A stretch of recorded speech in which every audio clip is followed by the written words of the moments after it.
It's all temporary, Bud. The public is smart enough to see through this idea of guilt by association. No, that is not the point. The point is, I had nothing to do with Sebastian's murdering my wife. No. No, I won't. I don't care about the rumors. I'm going to ride this through. All right. Goodbye.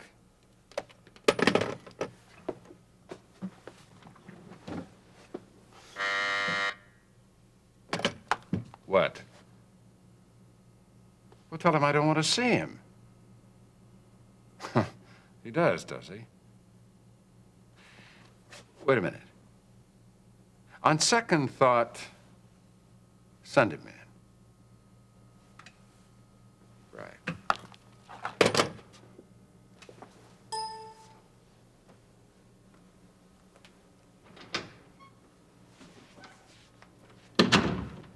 All right, Redland. One question. I say that's fair enough.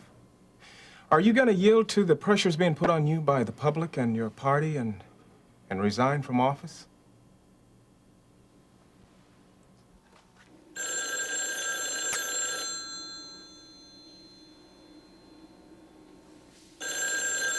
Mrs. Lucas?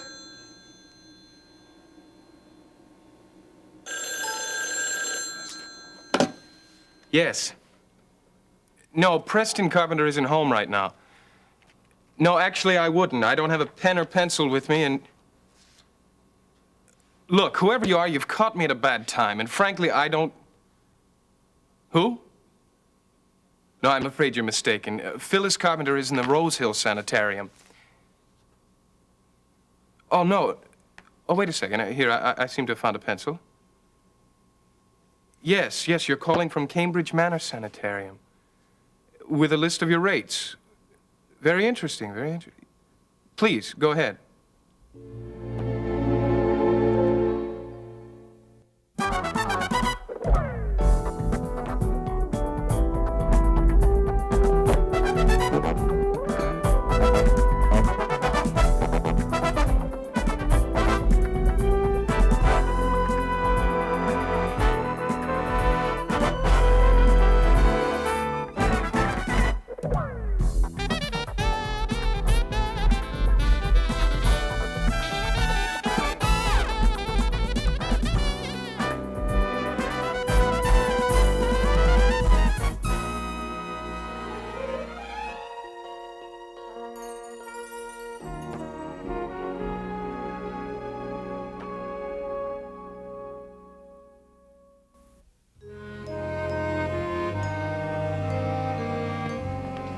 Courtney's marrying Vaughn as soon as possible.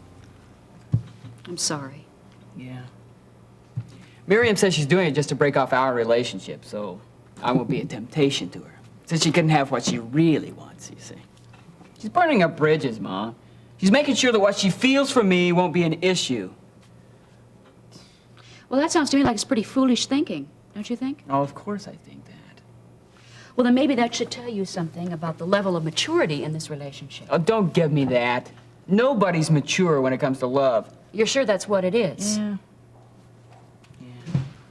But you know, the circumstances haven't given us a chance to do anything about it. That's what's driving us crazy. You know, I thought you, of all people, would understand this, considering what you and Dr. Phillips have been going through. It's kind of the same. Of course, your circumstances are working out a lot better than ours. I think that far too many people have done a lot of assuming about Dave and me. But since you're so eager to draw a parallel, may I point out that it'd be a lot better if you would just take into account some judicious waiting. Well, that's what I'm telling you. I don't have time to wait.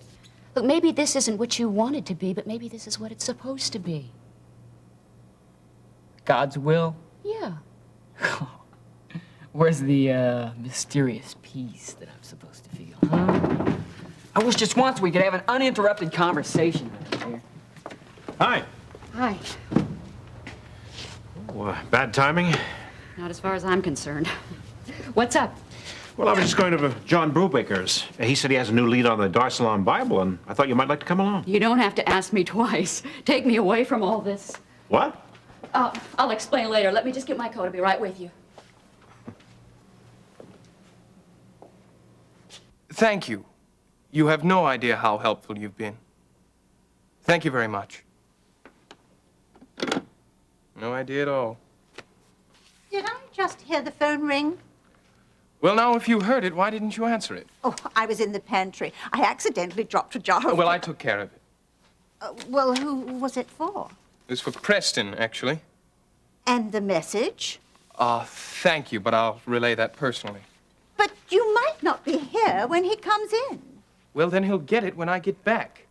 Young man, I have certain responsibilities... Perhaps you have too much responsibility, Mrs. Lucas. You seem to be wearing thin in certain areas. Consider this a favor, but please, let's not make a habit of it. And by the way, you're welcome.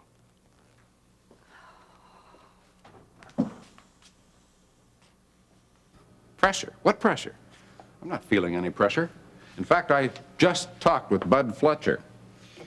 He was very supportive. Well, that's funny because I talked to Bud earlier, and if anything, he seemed to be concerned.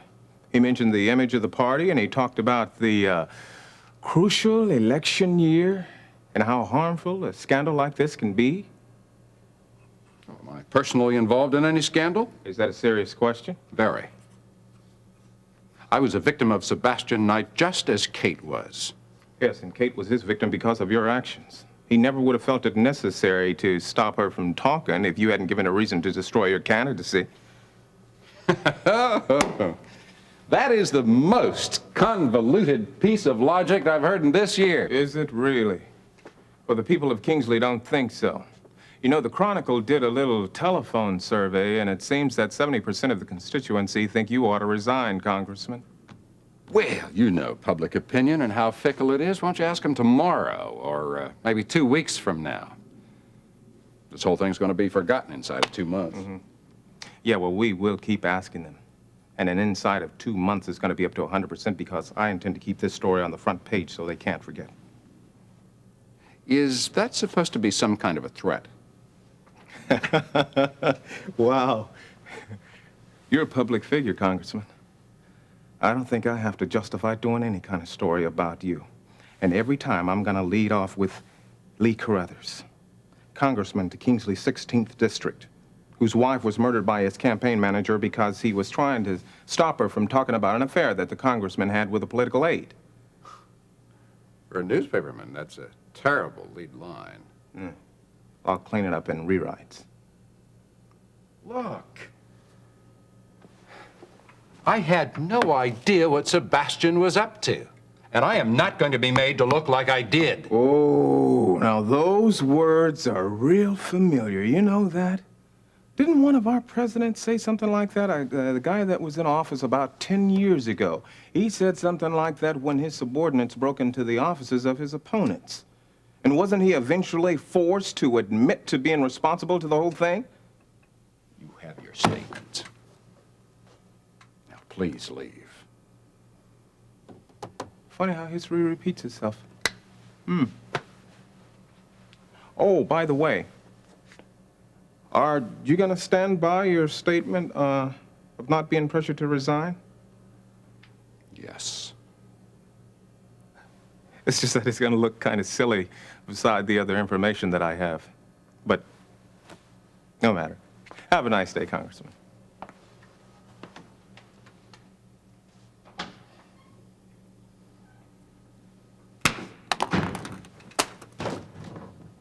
We got a strange phone call this morning from a forest ranger in this area over here. He picked up our message about the missing plane on a shortwave. Then he saw a plane fitting that description flying over him about 6 o'clock this morning. It disappeared over in this area. But did it crash? He doesn't think so. There's no indication that it did. There was no smoke, no fire. Where would it land? This is all mountainous, isn't Well, it? that's the big mystery. Excuse me, Sergeant, but just what area is this? Well, it's an enlargement of this part of the state.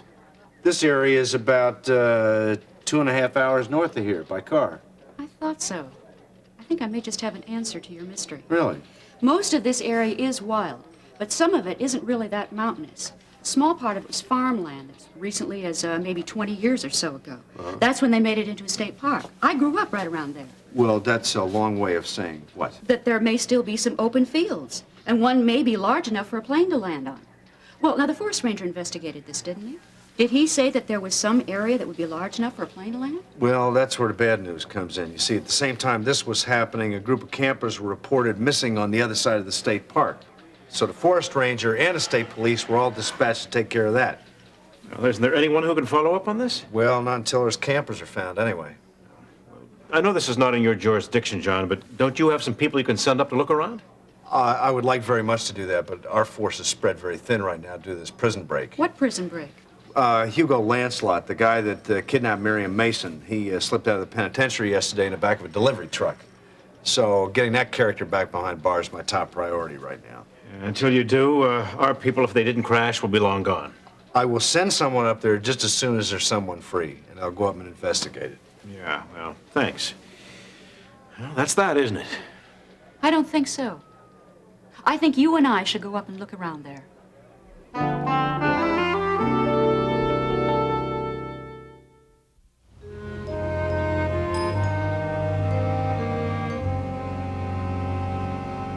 No. No, thank you. Bye-bye. Well, you're back. Yes, I think I am. Any luck locating Courtney? None, and feeling very uncomfortable, surrounded by tight blue jeans and fluorescent leg warmers, I decided to return. What, feeling your age this morning, Preston? Why should this morning be different from any other time? Is this the candor of old age I've heard so much about? Yes, it is. Youth is a wonderful thing. It's a shame they wasted it on the young. Mark Twain, I believe. Have you ever heard of a place called Cambridge Manor? I don't think so. Well, they called here this morning. Funny you wouldn't recognize the name. They said they were returning your call. Oh, yes, yes. New hotel in Chicago. I thought it might be nice if the shipping company held some of their seminars in one of their meeting rooms. I'll get back to them later. Yes, you do that. Why, the rates they quoted me were incredible. Quite a switch from Rose Hill Sanitarium, though, wouldn't you say?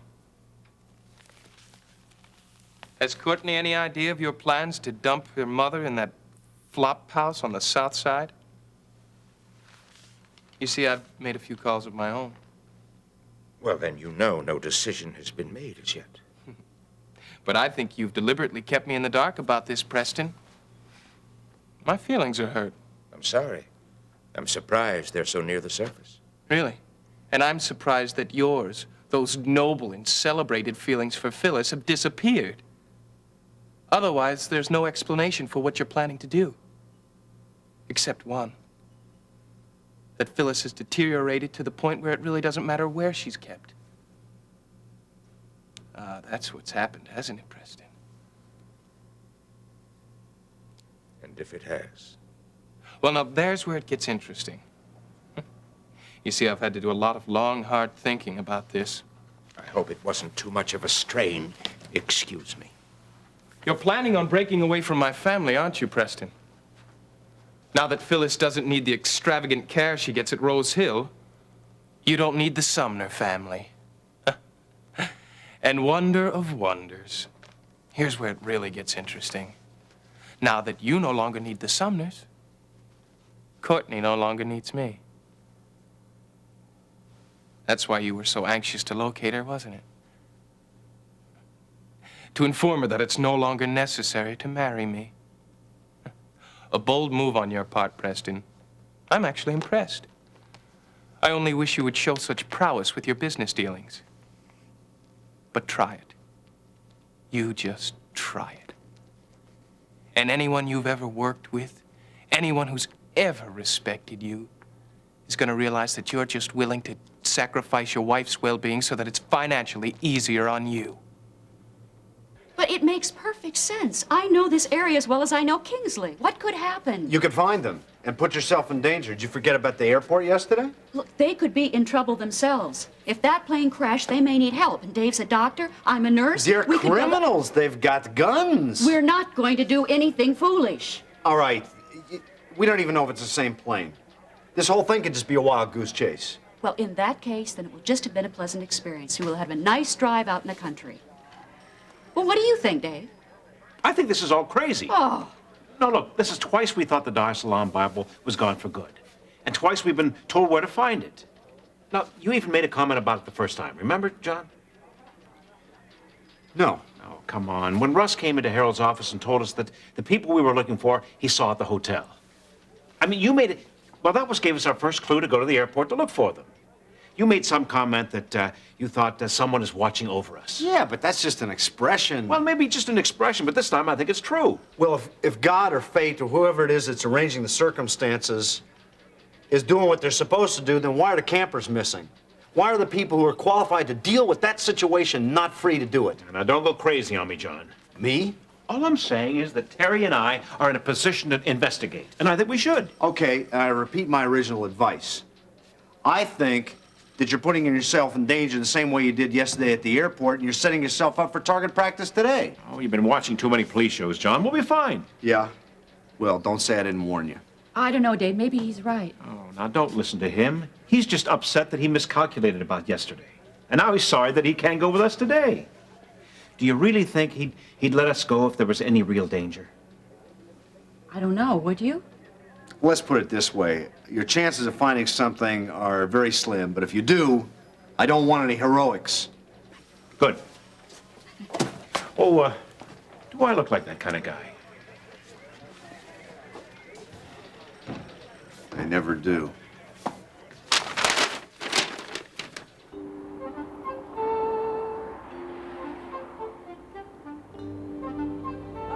Oh, thank you for coming. I'm so glad you're here. You're just what I needed this morning. Well, I just thought I'd bring by a little reminder for you to enjoy and relax. To relax. Yes, yes, I will try. Thank you for the plant. This is beautiful. I'll put it right here. Yes, ma'am. Have a seat. Yeah. Oh, well, now, how's it going so far? Well, let's see. Of all of the ton of phone calls I've had, there have only been 2 that I had a hard time with. And there were 4 clients that have come through the door, and just once did I have to refer to someone else for advice. The filing system, that seems to be a snap. So I would say, so far, so good. Well, didn't I tell you everything would work out? Now, you know, maybe one day you'll smarten up and really start listening to me. Yes, ma'am. I think you're right. Even so, you've come a long way, and I'm awfully proud of you. Oh, thank you, I am. Well, that's me. Oh, well, now, I'll be running along now. Will you be home for supper? Yeah, as far as I know, I should be. Okay, well, then I'll see you then. Okay. Thanks, good. Okay. Hello, Mrs. Mason. Yes, yes. I was expecting your call. Now, I pulled a file earlier and looked through several models that I thought might be appropriate for your job. Okay, and what time this afternoon could you come by? If you go public about Phyllis's condition, Courtney would never forgive you. Me? Why, you're the one who's subjecting her mother to inhuman and abusive care. No decision has been made. Oh, yes, it has. By me. Phyllis will stay in Rose Hill Sanitarium, and our little system of checks and balances remains intact also. Phyllis can babble away in extravagance as long as she likes. And Courtney will marry me because of it. You'd spend the rest of your life with a woman who despises you. Courtney's bound to know. I'll see that she's told. You won't say anything, Preston, because we're going to forget about this whole situation. You'll forget you made the inquiries, and I'll forget that I found out about them. The whole thing is so sordid anyhow. I should think you wouldn't want your daughter to know about this momentary lapse in your self-respect.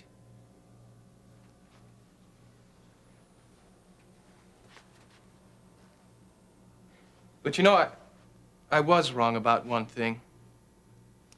There really isn't any system of checks and balances in our relationship. I seem to call all the shots.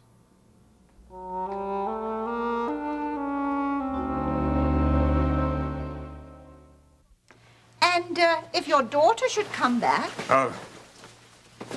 No messages. But it was so important for you to find her earlier. Mrs. Lucas, I'm sorry. I do believe I said messages. Very well, sir.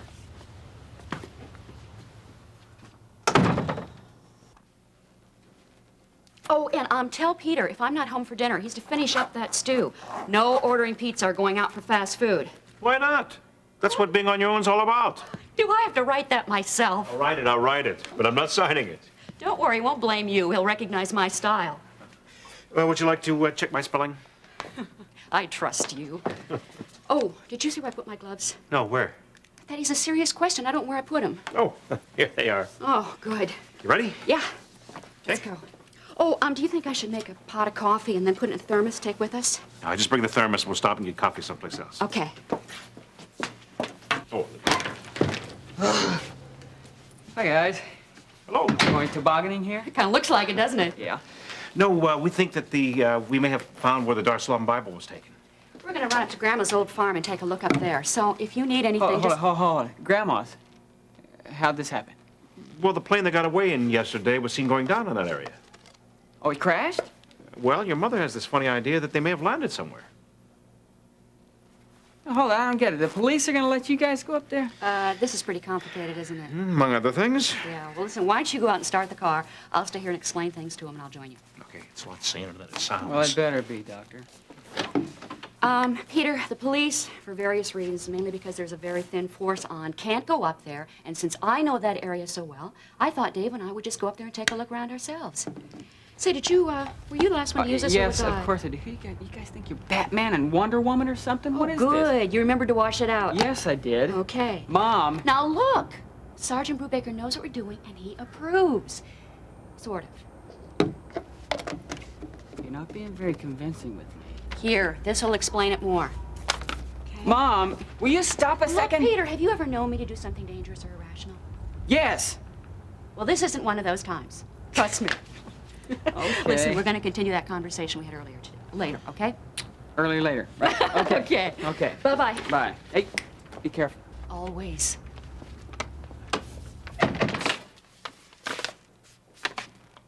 All right, have a pizza for dinner. Good. Thought she was gonna have me have that stew.